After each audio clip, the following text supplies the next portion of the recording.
সকালটা গীতা পাঠ দিয়ে শুরু করে এই অথমের শুভ অক্ষয় তৃতীয়া উপলক্ষে ভগবানের প্রতি সামান্য ভোগ নিবেদনের চেষ্টা। অক্ষয় তৃতীয়ার এই দিনটিকে সনাতন ধর্মে খুব বেশি গুরুত্ব দেওয়া হয়েছে। এই দিনেই কিন্তু দ্বারকায় কৃষ্ণ সুদামা মিলন হয়, ভগবান পরশুরামের আবির্ভাব হয়, কুবেরের ধনপ্রাপ্তি এবং পদলাভ হয়, সূর্যদেবের কাছে দ্রৌপদীর অক্ষয় পাত্র লাভ হয়। এছাড়াও নানান ধরনের অনেক শুভ দিন আজকে, এই দিনটিকে শুভ অক্ষয় তৃতীয়া বলে বলা হয়। এই দিনে যা কিছু শুভ তুমি করবে সবকিছুই তোমার থেকে যাবে এবং সব ধরনের পুণ্য তুমি অর্জন করতে পারবে। আমরা তো শুধুমাত্র ভগবানের একজন ভক্ত মাত্র, আমরা কতটুকু বা তার জন্য করতে পারি, কিন্তু তারপরে যতটুকু করতে পারি আমরা মন থেকে ভগবান ততটুকুই গ্রহণ করবে। আজ খুব সকাল সকাল উঠে স্নান করে তারপর ভগবানের যতটুকু পারছি পূজা অর্চনা করেছি, এরপরে গীতা পাঠ করেছি। বিকাল 5টা পর্যন্ত উপবাস থেকে তারপর ভগবানের ভোগ নিবেদনের জন্য চেষ্টা করতেছি। আর এই গাছটা ছিল গত সপ্তাহে জল পরিবর্তন করা হয়েছে, এক সপ্তাহ যেহেতু হয়ে গেছে তাই আজকে জল পরিবর্তন করে দিলাম। এখন রান্নার জন্য আমি সবকিছু জোগাড় যন্ত্র করে নিয়েছি। এখানে কাঁকরোল ছিল ফ্রিজের ভিতরে, 3টা কাঁকরোল কেটে নিয়েছি, এখন ওগুলো টাকটাক করে ভেজে নিব। করলা ভাজি ছিল, ভাজি না করলা ছিল একটা, দেখতেছি ওটাও ভাজতে হবে। আর সাথে হচ্ছে ডাল করব। একটু একটু করে আমার আইটেম আজকে একটার পর একটা বেড়ে গেছে। ভাবতেছি ভগবানকে একটু মন থেকে আজকে ভালোভাবেই দেই। আর যখন ভগবানের উদ্দেশ্যে কোনো কিছু করা হয় তখন কিন্তু সত্যি অনেক ভালোও লাগে। মনের ভিতর কেননা একটা শান্তি অনুভব হয় যে না, আমার মানে মনের অনেক দুঃখ দুর্দশা বা মন খারাপ কিন্তু চলে যায় যখন তুমি ভগবানের উদ্দেশ্যে কোনো কিছু করবে বা ভগবানের প্রতি সবসময় শরণাপন্ন থাকবে। কাঁকরোল ভাজা হয়ে গেছে, এখন আমি করলাটা ভেজে নিব। যেহেতু আজকে আমি সবকিছু নিরামিষ করতেছি, ভগবানের উদ্দেশ্যে ভোগ নিবেদন করব, তাই আমি সবকিছু নিরামিষ করতেছি, কোনো ধরনের আমিষের ছোঁয়া আজকে লাগতে দিচ্ছি না। করলার ভিতরে কোনো ধরনের কোনো আলু দেইনি, শুধুমাত্র করলাটাকে গোল গোল করে কেটে নিছি এবং সেটা আজকে দেখলাম যে খুব ভালোভাবে সবকিছু রান্নাও হচ্ছে।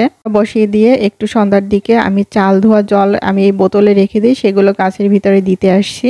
জল দিতে দিতে এইদিকে কিন্তু আমার করলা ভাজি হয়ে গেছে। এখন পর্যন্ত কারেন্ট আছে, আমি রান্না করতেছি আর ভগবানকে ডাকতেছি ভগবান আজকে যেন কারেন্টটা থাকে এবং রান্নাগুলো যেন সম্পূর্ণভাবে করতে পারি। করলা ভাজি হয়ে গেছে, এখন এখানে একটুখানি সরিষা ফোড়ন দিয়ে নিছি, কারণ একটুখানি আমের চাটনি করব। একটা আম ছিল, ওটা দেখতেছি পাকা হয়ে গেছে, তারপরে আর একটা আম ফ্রিজ থেকে বের করে সেটা অর্ধেক কেটে এখানে আমি 2টা আম মিক্স করে একটু চাটনির মতো করব। তুমি ভেবেছিলাম যে আম ডাল করব, কিন্তু আমার হাজব্যান্ড আবার আম ডাল পছন্দ করে না, তো ভাবতেছি ঠিক আছে একটা আমেরও আইটেম, আমের চাটনির আইটেম করি আবার ডালেরও আইটেম করি, একবারে 2টা হয়ে যাবে। কিন্তু ভয় হচ্ছে কারেন্ট যদি না থাকে তখন তো আমার রান্না থেমে যাবে, যেহেতু গ্যাস নেই। এখন আমের চাটনি হয়ে গেছে, একটু লাস্টে চিনি দিয়ে নামিয়ে ফেলছি। এখন ডালটা করতেছি, ডালের সিদ্ধ হয়ে গেছে, ডালটা এখন থেতে নিচ্ছি, একদম সুন্দর মতো গলে গেছে। আর এখন জল দিয়ে নিচ্ছি। আর ডালের মাঝখানে যখন ফোড়ন দিব তখন একটু সয়াবিন ভিজায় রাখছিলাম, সয়াবিনটা একবারে এই তেলের ভিতরে ভেজে নিছি একটু হলুদ আর লবণ দিয়ে, তাহলে ডালের পরে যেহেতু এটা ভিজা হয়ে যাবে, এখন তেল তেল থাকবে, একবারে যেহেতু ফোড়নটা দিয়ে দেবে এই কারণে সয়াবিনটা ভেজে নিছি। আর এখন এই তেলের ভিতরেই আর একটু তেল দিয়ে আমি ডাল ফোড়ন দিয়ে দিচ্ছি, এখানে 5 ফোড়ন আর 2টা মরিচ ভেজে নিয়ে সেখানে ডালটা দিয়ে দিছি। আজকের দিনে বলা হয় যে মিষ্টি খাওয়া নাকি অত্যন্ত শুভ, সে কারণেই ভগবানের উদ্দেশ্যে একটুখানি পিঠা তৈরি করতেছি।